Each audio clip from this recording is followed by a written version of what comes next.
मोदी जी कहले तो के लागी, मोदी जी कहले तो के लागी, फेरो लॉकडाउन की सभे बराउन होई, ताकत सभे डाउन होई।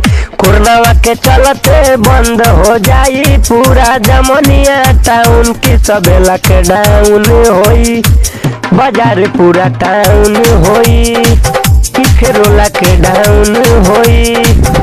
कोरोना के चलते बंद बा पूरा जमनिया, देखो टाउन की सभे डाउन होई, बाजार लॉकडाउन होई।